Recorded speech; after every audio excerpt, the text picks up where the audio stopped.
بسم اللہ الرحمن الرحیم ایاک نعبد و ایاک نستعین۔ سلائی مشین امریکہ کی ریاست مساچوسٹ میں ایلس ہووے نامی ایک معمولی کاریگر مقیم تھا۔ ایلس ہووے کی پیدائش 1819 میں ہوئی اور بدقسمتی سے صرف 48 سال کی عمر میں ہی اس کی زندگی نے اس کو خیر باد کہہ دیا اور اس کی وفات ہو گئی۔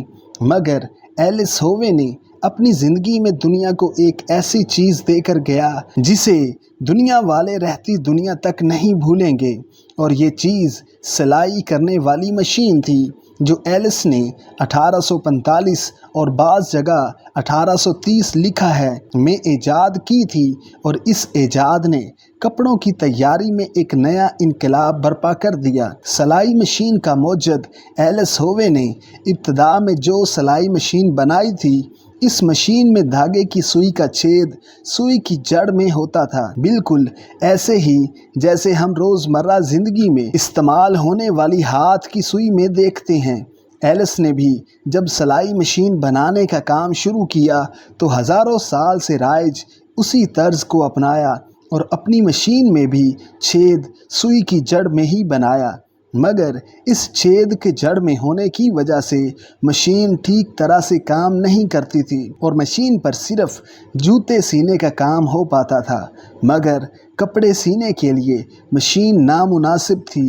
ایلس ایک عرصے تک اس بات پر غور و خوض کرتا رہا کہ آخر اس مشکل کا کیسے تدارک کیا جائے۔ بالآخر قسمت مہربان ہوئی اور ایلس نے ایک خواب دیکھا جس نے اس کو درپیش مشکل کا تدارک کر دیا۔ خواب میں اس نے دیکھا کہ وہ ایک وحشی قبیلے کے ہاتھوں پکڑا گیا ہے اور ایلس کو حکم دیا جاتا ہے کہ 24 گھنٹوں کے اندر سلائی مشین تیار کر کے دے ورنہ اس کو مار دیا جائے گا۔ ایلس نے مشین مقرر کیے ہوئے وقت میں تیار کرنے کی بھرپور کوشش کی، مگر وہ مشین بنانے میں ناکام رہا۔ مدت پوری ہونے پر قبیلے کے لوگ ایلس کو مارنے کے لیے ہاتھوں میں برچھے اٹھائے دوڑ پڑے۔ ہووے نے جب برچھوں کو غور سے دیکھا تو ہر برچھے کی نوک پر ایک چھید نظر آیا۔